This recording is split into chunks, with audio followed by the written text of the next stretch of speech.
요한계시록의 말씀은 여러분들이 다소 어려울 수 있고 여러분들의 삶에 적용하기가 조금 힘들 수가 있습니다. 그래서 많이들 이 요한계시록을 피하고 설교자들도 요한계시록을 설교를 잘 안 하는 경향이 있습니다. 그런데 이 요한계시록을 잘 모르면 많은 분들이 이단에 넘어가게 됩니다. 대부분의 이단들은 요한계시록을 엉뚱하게 해석하고 잘못 가르쳐서 사람들을 미혹시킵니다.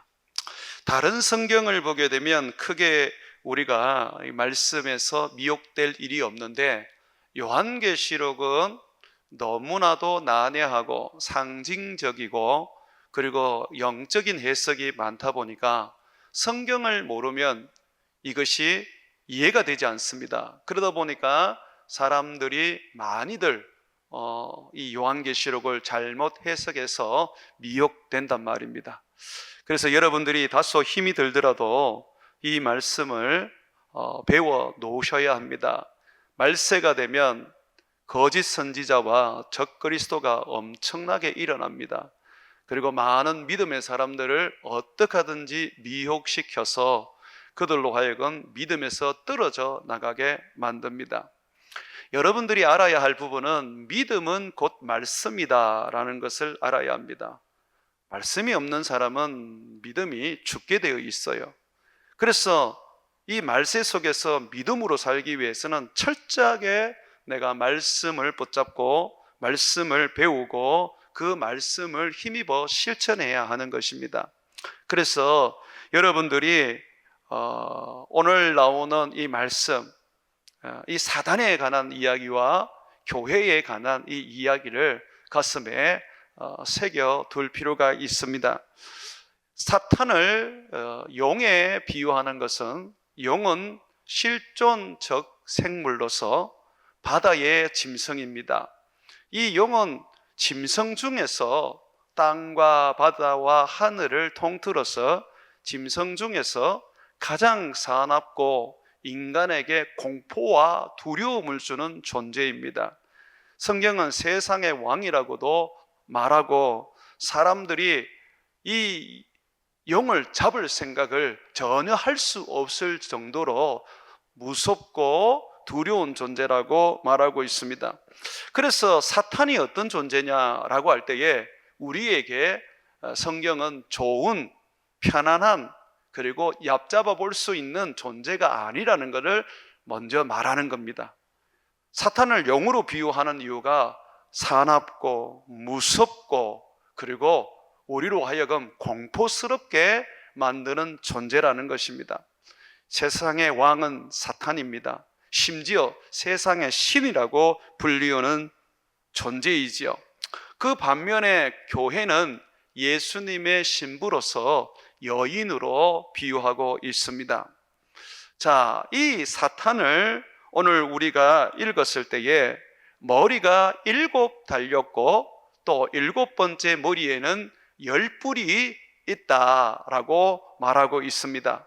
각 머리에는 왕관이 쓰여져 있다라고 말합니다. 아주 돌연변이 용이지요. 용은 머리 7개 달려 있지 않습니다. 그런데 성경이 지금 사탄을 용으로 비유하면서 7머리를 얘기하는 것은 7시대를 말하는 것입니다. 여러분, 사탄은 아담과 하와가 범죄한 이후로부터 이 세상의 왕이고 이 세상의 신입니다. 그러다 보니까 모든 시대를 사탄이 지배했습니다. 성경에서 말하는 이 시대는 크게 7시대, 그리고 나중에 한 시대가 더 생기는데 8시대를 이야기합니다.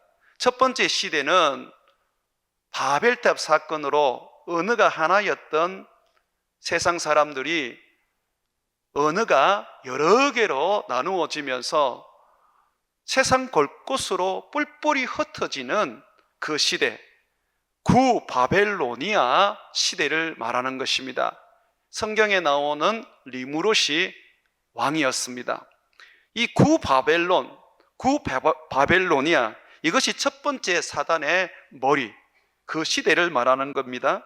두 번째는 북이스라엘이 망하고 그 모든 사람들이 잡혀서 세상 곳곳으로 흩어지게 되었는데, 북이스라엘을 망하게 한 나라가 바로 성경으로는 아수르, 세계 역사에서는 아시리아라고 부르는데, 이것이 두 번째의 시대입니다.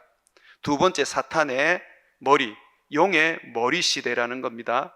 세 번째는 신바벨로니아, 우리가 잘 아는 너부갓네살 왕이 통치하던 그 시대, 그 제국, 다니엘이 포로로 잡혀가고 사드락과 메삭과 아벳노고가 바벨론에서 살았던 그 시대, 즉 신바벨로니아, 신바벨론, 우리가 그냥 바벨론이라고 부르는 그 시대를 말하는 것입니다. 네 번째는 고레스 왕이 이스라엘 백성들을 해방시켜서 고국으로 돌려보내줍니다. 그 때가 바로 메데바사 시대라고 부르는데, 그것은 바로 페르시아를 말하는 겁니다. 페르시아가 네 번째 제국 시대입니다. 네 번째 사단의 머리를 상징합니다. 다섯 번째는 헬라 시대, 헬라 제국을 말하는데, 알렉산더 대제가 세상을 지배할 때였습니다. 그때가 사단의 다섯 번째의 머리에 해당하는 시대입니다. 그리고 오늘 성경에 기록되어 있는 이 말씀이 로마 시대인데, 이 로마 시대가 바로 여섯 번째 사단의 머리였던 시대였습니다. 그리고 지금의 시대는 바로 머리 하나에 뿔이 10개 달려있는 열뿔 시대입니다. 그러니까 사단이 용으로 비유가 되면서 7개의 머리로 지금 표현이 됐죠. 7머리에 전부 다 왕관이 이렇게 서여져 있잖아요. 지금이 우리가 마지막 시대라는 거예요. 그런데 이게 정말 마지막 시대냐 할 때에 한 시대가 더 남아있다는 겁니다. 어떤 시대가 남아있느냐면, 지옥에 갇혀있던 사탄이 풀려나서 사탄이 세상의 모든 권세와 모든 영광을 가지고 사람들을 미혹하는 시대가 옵니다. 우리는 소위 사탄의 시대, 사탄의 제국이라고 부릅니다. 요거는 8번째 시대인데, 이것은 나중에 등장하는 부분입니다. 자, 이 부분을 우리가 성경에서 그러면 확인을 해보겠습니다. 계시록 17장 한번 펴보십시오. 제가 말하는 것이 임의적인 해석이 아닙니다. 이것은 다니엘서에 나와 있는 이야기를 가지고 요한계시록 17장 7절과 14절의 말씀을 토대로 해석을 하는 겁니다. 성경의 해석은 감동을 받았다는 사람이 자기 마음대로 해석해서는 안 됩니다. 제가 여러분들에게 계시록을 해석하는 것은 어느 하나 제 마음대로 해석하는 게 없습니다. 이것은 교회 시대부터 계속해서 전해 내려오는 우리 믿음의 목사들이, 믿음의 교부들이 가르치던 내용입니다. 요한계시록 17장 7절부터 제가 읽겠습니다. 천사가 이르되 왜 놀랍게 여기느냐? 내가 여자와 그가 탄 7머리와 10뿔 가진 짐승의 비밀을 너에게 이르리라. 자, 지금 7머리 그리고 마지막 머리에 10뿔을 가진 짐승, 이 용에 대해서 말한다는 겁니다. 네가 본 짐승은 전에 있었다가 지금은 없다. 왜 그래요? 왜 지금이 없어요? 예수님께서 부활하고 성천하심으로 사탄이 하늘에서 쫓겨서 지옥에 갇혔기 때문입니다. 그런데도 어떻게 사단이 영향력을 미치고 권세를 휘둘고 어마어마한 세력을 나타냅니까? 사단은 공중권세 잡은 자입니다. 다시 말해서 지옥에 갇혀 있어도 땅과 그리고 공중을 지배하는 권세를 허락받았습니다. 그리고 나중에 여러분들이 요한계시록 14장에 보게 되면 사단과 똑같은 머리를 가진 짐승이 하나 바다에서 올라옵니다. 자기의 아바타가 존재합니다. 이 부분은 다음에 얘기하도록 하겠습니다. 자, 이렇게 지금 용에 대한 비밀을 얘기하는 겁니다. 다시 8절 봅니다. 네가 본 짐승은 전에 있었다가 지금은 없으나 장차 무적행 지옥으로부터 올라와 멸망으로 들어갈지니 땅에 사는 자들로서 창세 이후로 그 이름이 생명책에 기록되지 못한 자들이 이전에 있었다가 지금은 없으나 장차 8번째 시대가 도래하는 그때 사단이 지옥에서 올라올 때에 그 짐승을 보고 놀랍게 여기리라. 지혜 있는 뜻이 여기 있으니 그 7머리는 여자와 앉은 7산이요 또 7왕이라. 5은 망하였고, 자, 7머리 중에 이미 5은 망한 거예요. 그러니까 구바벨로니아, 그리고 아시리아, 그리고 신바벨로니아, 페르시아, 헬라가 망하였죠. 그리고 지금 이제 하나가 있는데 로마 시대인 겁니다. 자, 10절 다시 보십시오. 또 7왕이라 5은 망하였고 하나는 지금 있고, 로마 시대입니다. 다른 하나는 아직 이르지 아니하였으나 로마를 이어서 이제 열불 시대인 거죠. 여러분, 로마 이후에는 세상을 지배하는 강력한 한 나라가 없었습니다. 구바벨로니아나 아수르나 또는 신바벨로니아나 페르시아나 헬라는 진짜 세상을 지배했었습니다. 로마까지 말입니다. 근데 로마가 이제 끝나면서 나라들은 뿔뿔이 흩어지면서 나라마다 그 권세를 가지게 되었습니다. 그래서 열불시대라고 부르는 거예요. 자, 그러면서 여러분 보십시오. 자, 이 열불시대, 지금의 시대가 이르는데 10절 후반절에 보게 되면 이렇게 말합니다. 다른 하나는 아직 이르지 아니하였으나 이르면 반드시 잠시 동안 머무르리라. 지금의 시대가 잠시 동안 있을 거라고 말하고 있습니다.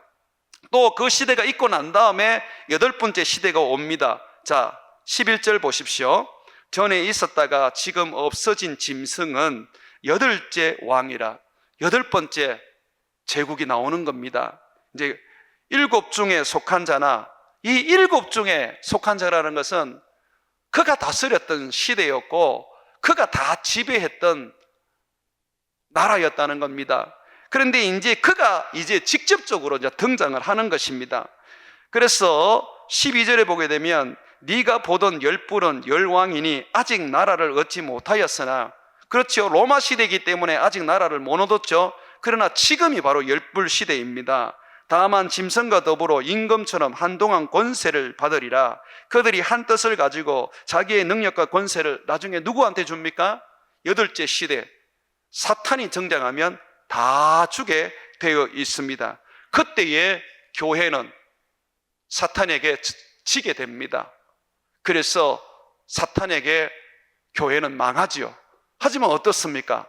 하나님이 다시 부활시켜서 하늘로 승천시킵니다.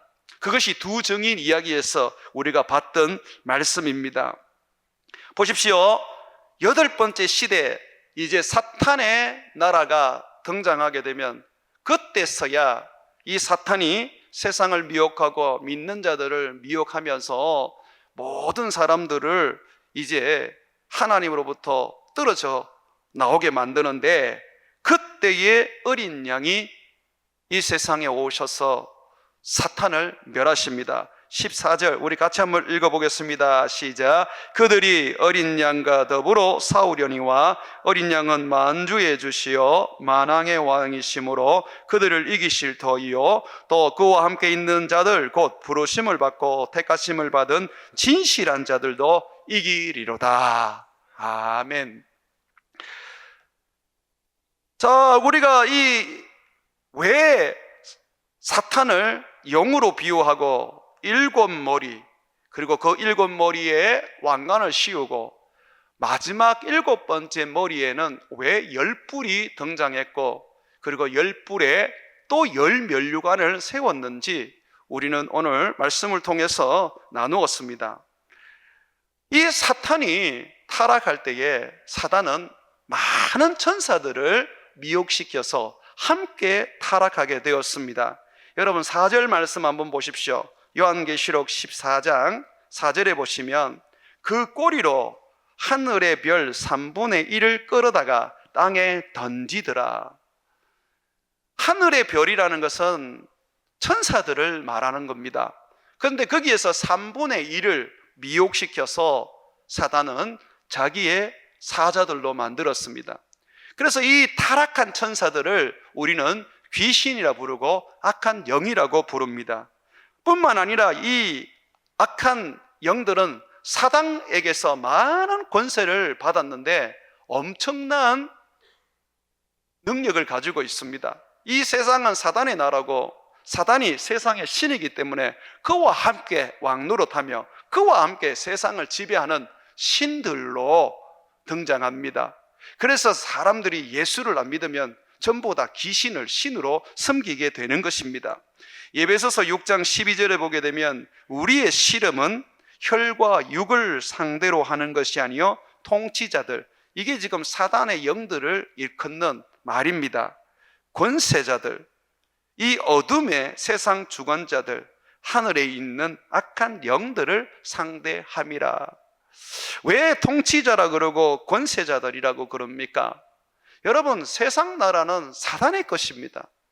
사단이 지금 지옥에 있다 보니까 사단이 그의 사자들을 세상에 보내어서 그 사자들을 통해서 세상을 지배하고 세상을 통치하고 세상을 움직이는 것입니다. 여러분, 사람들이 이 역사를 서는 게 아닙니다. 많은 분들이 사람들이 역사를 서는 것 같이 오해를 하는데 사람들이 서는 게 아닙니다. 사탄이 사람들 속에 들어가서 사람을 움직이는 것입니다. 캄보디아에 가면 킬링필드 사건으로 국민들이 엄청나게 학살을 받은 그 역사를 기록해 놓은 박물관이 있습니다. 그 박물관은 들어가 보면 그 자체가 음산합니다. 어떻게 인간의 탈을 쓰고 저렇게 사람들을 무자비하게 죽였을까? 도대체 무슨 정신으로 저렇게 사람들을 정말 벌레 밟듯이 저렇게 죽였을까 하는 정말 생각이 듭니다. 사람의 정신으로 못해요. 귀신이 그 속에 들어가서 그렇게 만들어버리는 것이죠. 여러분, 우리가 예수를 믿을 때는 우리 스스로 살아가는 주체가 아니었습니다. 에베소서 2장에 보게 되면 너희가 예수를 믿기 전에는 너희는 사단의 종이었다라고 말합니다. 사단이 이끄는 대로 사단의 그 지배를 받으며 사단을 아버지라 부르면서 살던 자들이라고 말하고 있습니다. 심지어 예수님은 자기를 대적하는 바리새인들과 서기관들과 유대인들에게 뭐라 그랬습니까? 너희 아버지가 여호와 하나님이라고? 야, 이놈들아, 너희가 하나님이 너희 아버지라면 너희는 하나님 말씀대로 살아야 되는데 너희는 그렇게 살지 않지 않느냐? 너희 아버지가 누군지 내가 말해주겠다. 너희 아버지는 사탄이다. 왜냐하면 너희는 그 사탄이 말하는 대로, 사탄이 움직이는 대로 살기 때문이다 라고 말했습니다. 주님도 세례 요한처럼 때로는 독사의 자식들이라고 혼을 내시고 때로는 사단아 라고 말하면서 물리치셨습니다. 여러분, 인간은요 독립적인 주체가 아닙니다. 스스로 자기 힘으로 자기 능력으로 살 수 있는 존재가 아닙니다. 아담과 하와가 사단에게 넘어가서 불순종함으로, 하나님께 불순종함으로 이미 인간은 사탄의 종이 되어버렸습니다. 그런 우리를 예수님이 십자가에 못 박혀 죽으셔서 우리의 죄를 속죄하시고 사단에게서 자유하게 하셔서 우리를 하나님의 자녀로 예수 그리스도의 종으로 삼아 주신 것입니다. 여러분 믿습니까? 자, 이렇게 사탄이 지옥에 갇혔음에도 불구하고 이 사탄은 자기의 사자들을 온 세상에 두어서 이 세상을 다스리고 이 세상을 이끌어가면서 유독 교회만은 가만히 두지 않습니다. 교회만은 굉장히 핍박을 하고 사람들을 죽입니다. 여러분, 지금 북한 공산당 정권이요, 탈북을 해서 중국에 숨어 있다가 잡히면 다시 이제 중국 사람들이 북한으로 보내는데, 거기에서 사형을 시키는 부류를 따로 골라낸다고 합니다.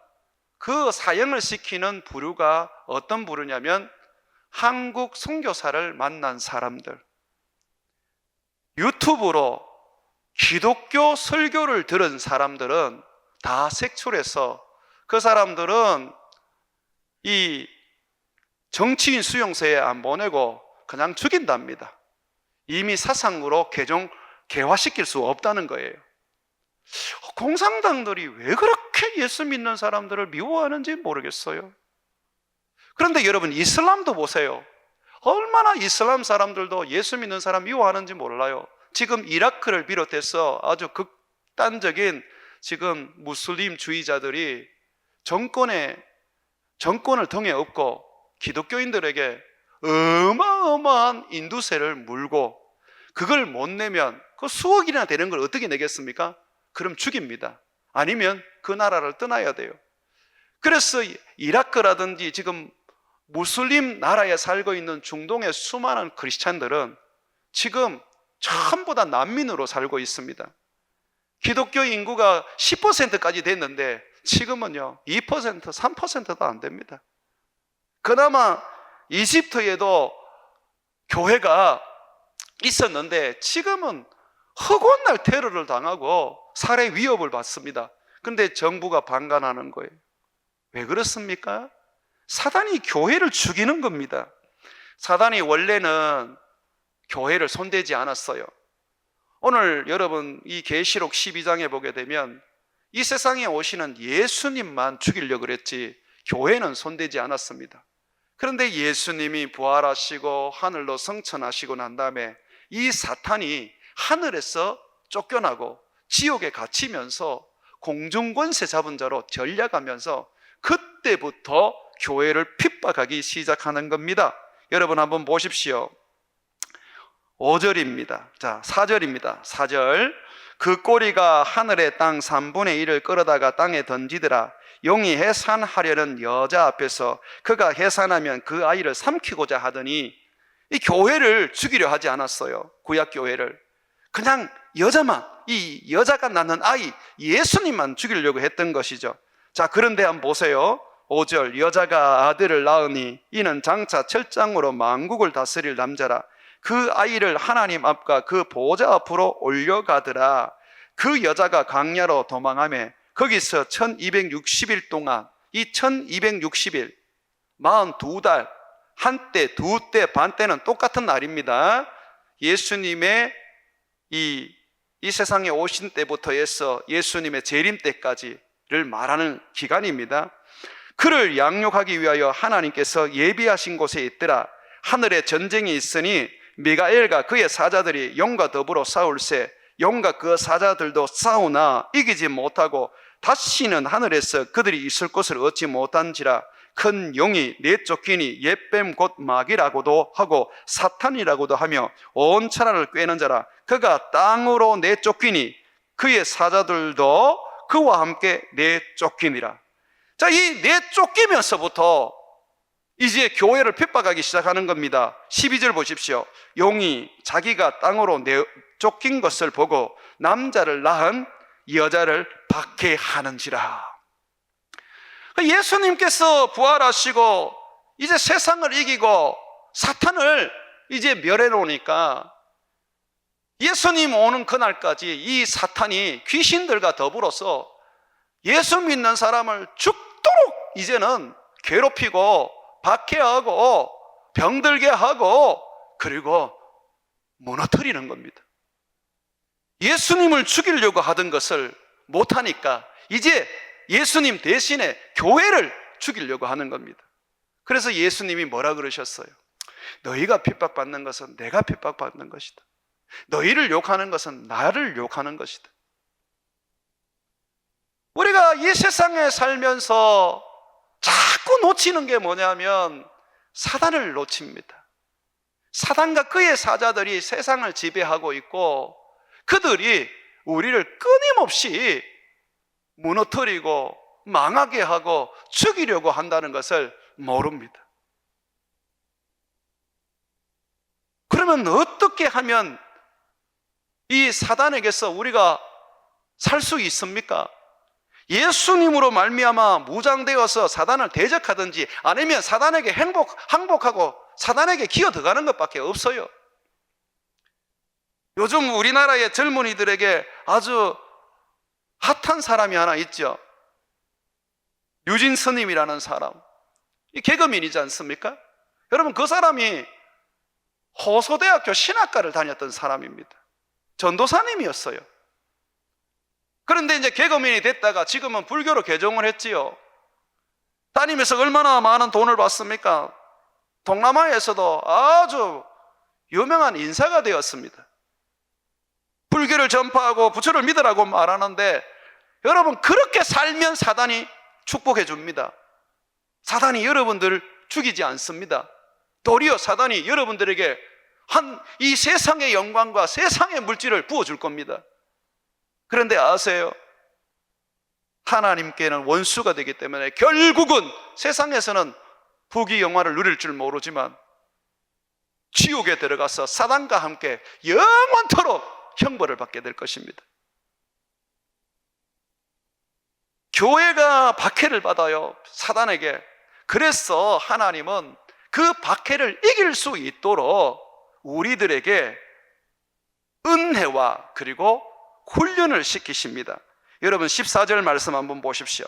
그 여자가 큰 독수리의 두 날개를 받아 광야 자기 곳으로 날아가 거기서 그 뱀의 낯을 피하여 한 떼와 두 떼와 반 떼를 양육받으매. 여러분 여기 굉장히 중요한 말이 나옵니다.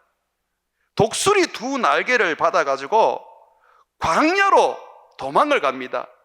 그리고 거기에서 보호를 받으면서 양육을 받는다고 말합니다. 교회가 왜 세워졌느냐? 양육을 받기 위해서 세워졌다는 것입니다.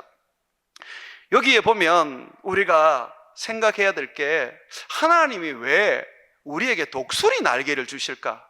독수리의 발톱을 주시다든지 독수리의 부리를 주시면 부리를 가지고 이 옛뱀, 이 용을 가가지고 쪼아가지고 공격을 할 건데 아니면 가장 힘센 독수리의 이 발톱을 줬다면 이 발톱을 가지고 이 용을 그냥 작살을 낼 건데 그렇지 않습니까? 여러분 이 독수리는요 하늘에서 날다가 양을 보면 그냥 콱 수직으로 내려와서 이 두 발톱으로 움켜쥐고 하늘로 날아가 버립니다. 그만큼 힘이 있는 발톱을 가지고 있어요. 그런데 하나님께서 왜 직접 우리에게 공격하는 것보다 날개를 주셔서 그것도 도망가도록 하셨을까요? 광야로. 광야라는 것은 이스라엘 백성들이 살았던 그 광야를 말합니다. 하나님은 그곳에 시내산 가운데 임재하셨고 그들에게 성막을 지어서 그들과 함께 거주하셨습니다. 구름 기둥 불 기둥으로 그들을 보호하셨고 아무도 해하지 못하도록 하나님은 만나와 그리고 반석에서 솟아나는 물로 그들을 먹이시며 살게 하셨습니다. 주님께서 지금 우리에게 가르치는 겁니다. 너희가 사단을 이기는 것은 첫 번째로 하나님이 주신 이 독수리 날개를 가지고 하나님이 거하시는 신의 산 은혜의 자리로 하나님의 품으로 하나님의 예배로 하나님의 말씀으로 가라고 말하는 것입니다. 우리는 우리 스스로의 힘으로 사탄을 이길 수 있다고 생각하고 버티면 내가 승리한다고 생각하지만 사탄은 영입니다. 아무도 이길 수 없는 그런 존재입니다. 오직 하나님만 이길 수 있습니다. 그래서 우리가 이 사탄을 이기기 위해서는 먼저 사탄을 공격하는 것이 아니라 하나님의 말씀 앞으로, 하나님의 예배 앞으로, 하나님의 그 품 안으로 가야 하는 것입니다. 그래서 이 사탄이 공격할 때에 하나님이 교회인 여자를 어떻게 하셨다 그럽니까? 독수리 날개를 주셔가지고 그 날개의 힘으로 어떻게? 광야에 하나님이 계신 그곳으로 피하게 하셨던 것입니다. 하나님이 나의 산성이시고 하나님이 나의 요새시고 하나님이 나의 피난처입니다. 하나님의 품으로 가야지 영역도 없으면서 권세도 별로 없으면서 작은 데도 그냥 쑥쑥 넘어져 버리고 그냥 조금만 어려우면 그냥 자빠지면서 뭔 사단을 대적한다고 우리가 그러는지 참 교만하기 짝이 없습니다. 먼저 하나님께로 가야 돼요. 하나님께 가야 우리 하나님이 은혜 주시고 우리 하나님이 품어 주시고 우리 하나님이 능력 주시고 우리 하나님이 힘을 더하여 주시는 것입니다. 이사야서 40장 31절에 보게 되면 가장 높이 날고 빠르게 날 수 있는 것이 독수리 날개라고 말합니다. 오직 여호와를 앙망하는 자는 새 힘을 얻으리니 독수리가 날개치며 올라감 같을 것이요 다른 박질 하여도 곤비하지 아니하겠고 걸어가도 피곤하지 아니하리로다. 하나님께 가는 데 있어서는 전혀 피곤하지 않고 전혀 힘들지 않도록 하나님이 하셨습니다. 독수리의 날개를 주셨다는 겁니다. 여러분, 이 독수리의 날개는 공격력이 아닙니다. 하나님께로 가는 날개입니다. 우리가 하나님께로 가야 살지 도대체 어디서 산단 말입니까? 십자가 앞에 가야 살지 도대체 어디서 산단 말입니까? 말씀 앞에 서야 살지 어디서 산단 말입니까? 자, 이렇게 우리가 하나님 앞에 가면 하나님은 한때가 1년이거든요. 두때 2년이거든요. 반때 6개월이에요. 3년 6개월 1260일을 말합니다. 42달을 말해요.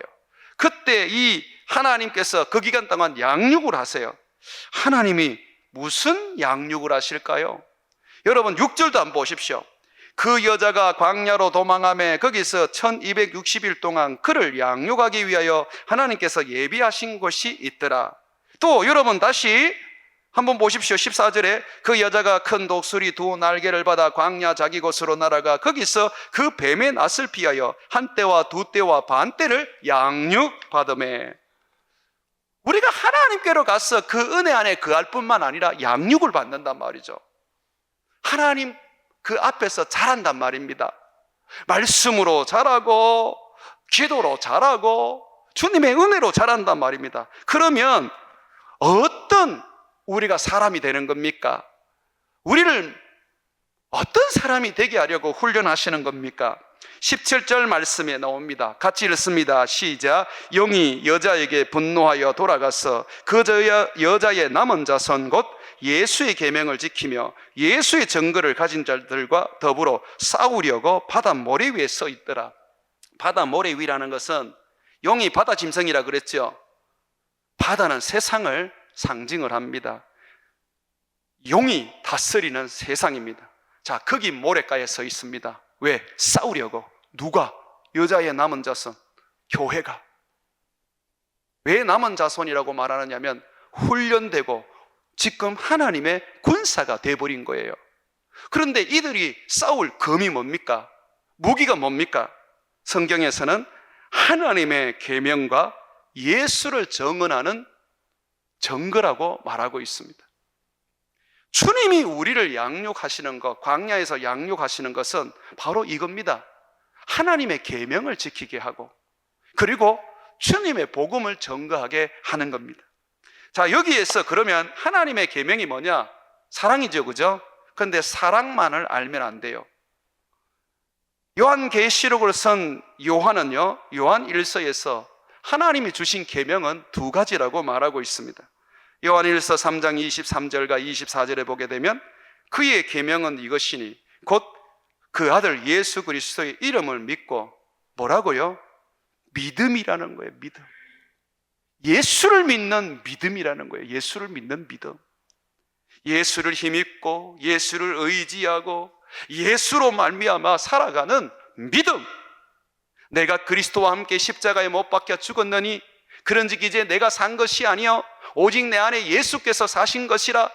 내가 육체 가운데 사는 것은 나를 사랑하사 나를 위하여 십자가에서 죽으신 하나님의 아들을 믿는 믿음으로 말미암아 사는 것이라 할 때에 이 믿음을 말하는 겁니다. 왜 하나님께서 우리를 광야로 이끄셔서 그 하나님의 그 품 안에서 구름 기둥과 불 기둥으로 지켜주시면서 말씀을 통하여 우리를 양육하시느냐 하면 믿음 때문입니다. 믿음이라는 겁니다. 두 번째는 보십시오. 그가 우리에게 주신 계명대로 서로 사랑할 것이니라. 첫 번째는 예수님의 이름을 믿는 것이고 두 번째는 예수님이 말씀하신 대로 서로 사랑하는 겁니다. 이 믿음과 사랑을 내가 실천하고 이것을 내 삶에 새겨 넣게 되고 이것이 내 삶에서 나타나기 시작하면 하나님이 내 안에 거하심으로 말미암아 사단이 나를 손댈 수가 없는 것입니다. 강력한 능력은 다시 말합니다. 하나님이 능력이십니다. 사단을 이기는 것은 하나님이지 내가 가지고 있는 능력이 아닙니다.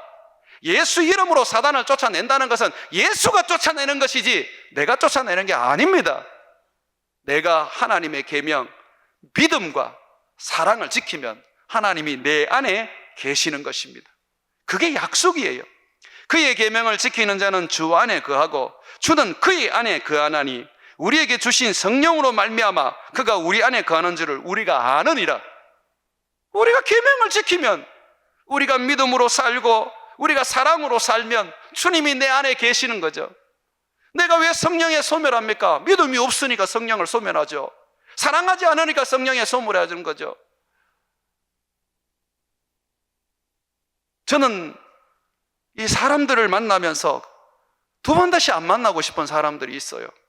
그 어떤 사람들이냐면 늘 불평하고 늘 남 핑계대고 늘 그냥 사람들 미워하는 얘기하는 사람들.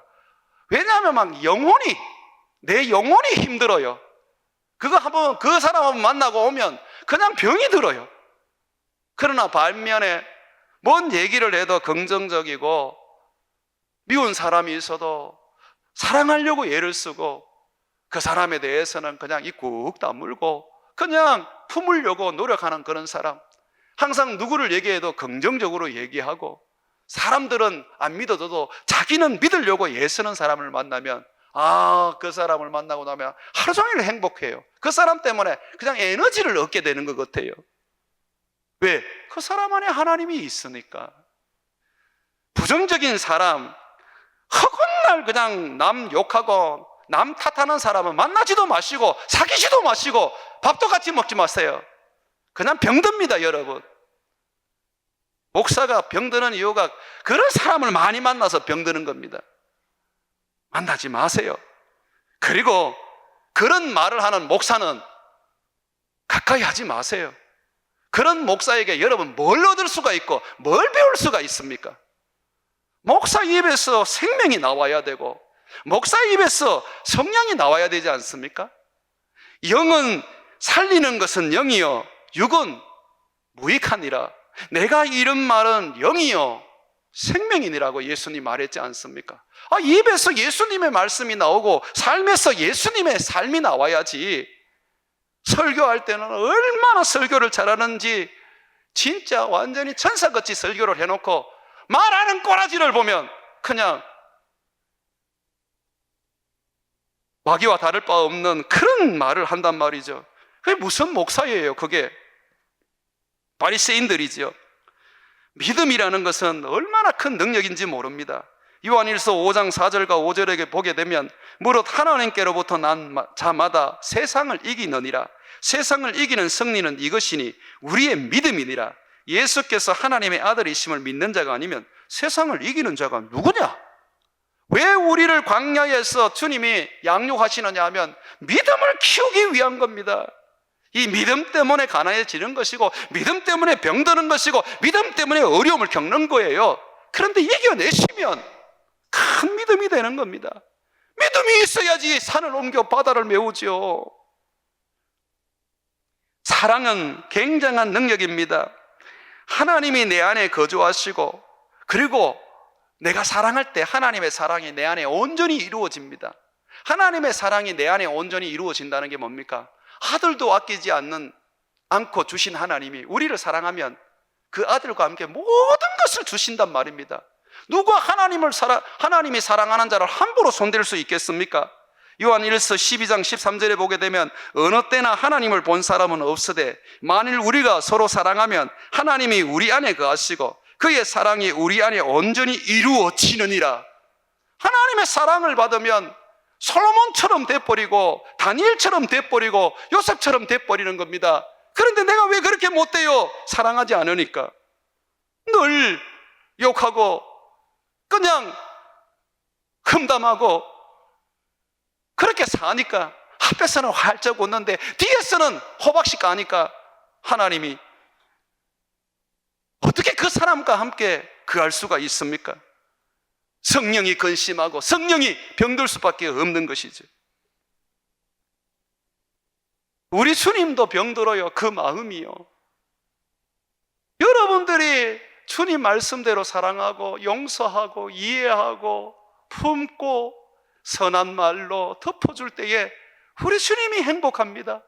그런데 자기 피로 값준 사람이 허구한 날 욕하고 허구한 날 그냥 비난하고 허구한 날 그냥 지만 똑똑하고 지만 잘난 척 남들을 그렇게 정죄하니 우리 성령님이 얼마나 그 마음이 병이 드시겠습니까? 성경에는 근심한다 그렇게 말하고 있죠. 여러분, 사랑이 있어야 담대해요. 사랑이 없으면 담대함이 없습니다. 요한 1서 4장 17절에 보게 되면 이로써 사랑이 우리에게 온전히 이루어진 것은 우리로 심판날에 담대함을 가지게 하려 함이니라. 내가 왜 불안하고 내가 왜 두렵게 떨고 죽음 앞에서 내가 공포스러워합니까? 사랑이 없어서 그렇지요. 기도 응답을 왜 못 받습니까? 사랑 때문에 그렇지요. 요한 1서 3장 21절과 22절에 보게 되면 사랑하는 자들아, 만일 우리 마음이 우리를 책망할 것이 없으면 하나님 앞에 담대함을 얻을 뿐만 아니라 무엇이든지 구하는 바를 그에게서 받나니 이는 우리가 그의 계명을 지키고 그 앞에서 기뻐하는 것을 행함이라. 우리 교회가 교역자들 많이 키웠어요. 그런데 그 사람들에게 진짜 많이 배신을 당했습니다. 그러나 한 번도 지금까지 원망하거나 미워하지 않았어요. 그들이 나가서 막 교회를 욕을 하고 저를 욕을 해도 저는 아무 소리 하지 않았어요. 그냥 하나님 주신 사람 우리는 최선을 다했습니다. 나는 그것이 우리 교회에 복이 되었다고 생각합니다. 내가 거기에 대해서 같이 욕하고 내가 같이 미워하고 내가 그러면 무슨 우리의 기도가 응답이 되겠습니까? 마지막으로 주님이 양육을 하는 것은 전도입니다. 이 전도 굉장히 중요합니다. 하나님이 말씀을 주셔서 우리 마음을 뜨겁게 하는 것은 전도인데요, 전도해야 능력이 나타납니다. 누가복음 10장 17절과 19절에 보게 되면 주님이 12제자에 이어서 70인을 전도대로 만들어서 전도하게 하시는데 그들에게 굉장한 능력이 나타납니다. 70인이 기뻐하고 돌아와 이르되 주여 주의 이름으로 귀신들도 우리에게 항복하더이다.